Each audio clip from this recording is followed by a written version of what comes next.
had a real good friend that frequently would remind everyone that there are 3 things that a man will lie about: his income and finances, his sex life, and his gas mileage. And as many of you know who follow this channel on YouTube or read it at the Magnum Life know, I am obsessed with gas mileage.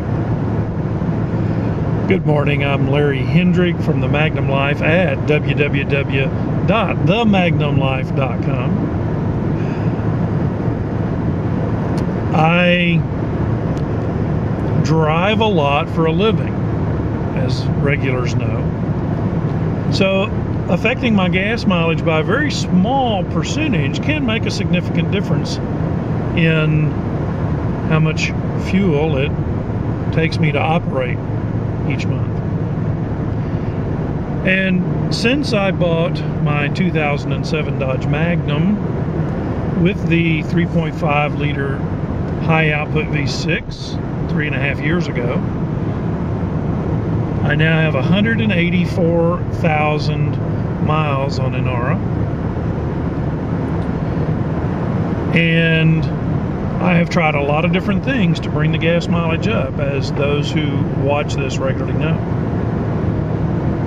The first thing I did was upgraded tires from the old tires that came on it to a set of Pirelli P4s. Nice tires. Had no issues with them. Works very good. Long life, long lasting, good handling characteristics.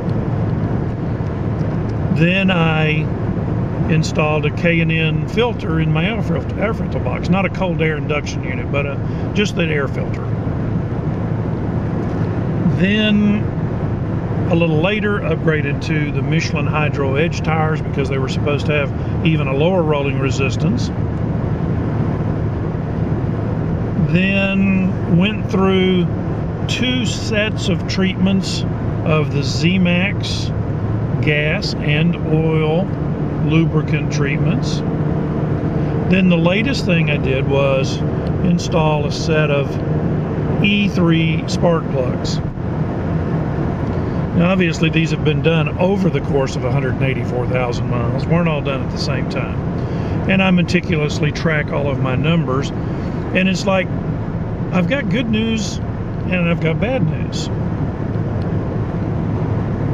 When I first got my car 3.5 years ago, started tracking my mileage, I was getting about 24.5 miles per gallon, thereabouts.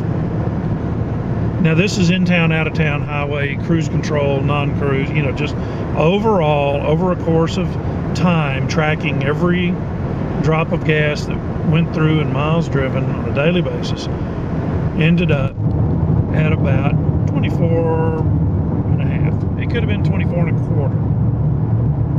24.3742. After all of those different things, the bad news is I still get 24.5 miles per gallon. Pretty much, on average, give or take 2 or 3 tenths every month. So what's the deal? Well, let's keep something else in mind. Gas mileage is affected by outside air temperature. It's affected by elevation. It's affected by wear and tear on the engine.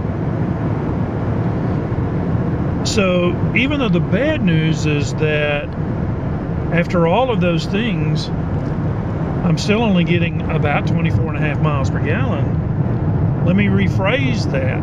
The good news is, after driving my car for 3.5 years, putting 184,000 miles worth of wear and tear on it, I'm still getting 24.5 miles per gallon. Now that's not bad. Cold temperature outside, hot temperature outside, through rough surfaced roads, good surfaced roads. So that's a positive. I guess the long and short of it is,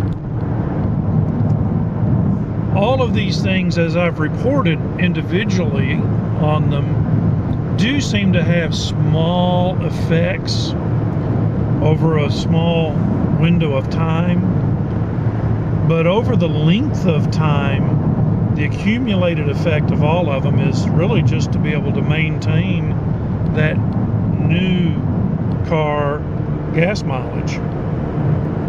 So yes, it is good news, bad news. Yes, it is an interesting set of statistics when you look at all of it. But let's look at it like the glass is half full.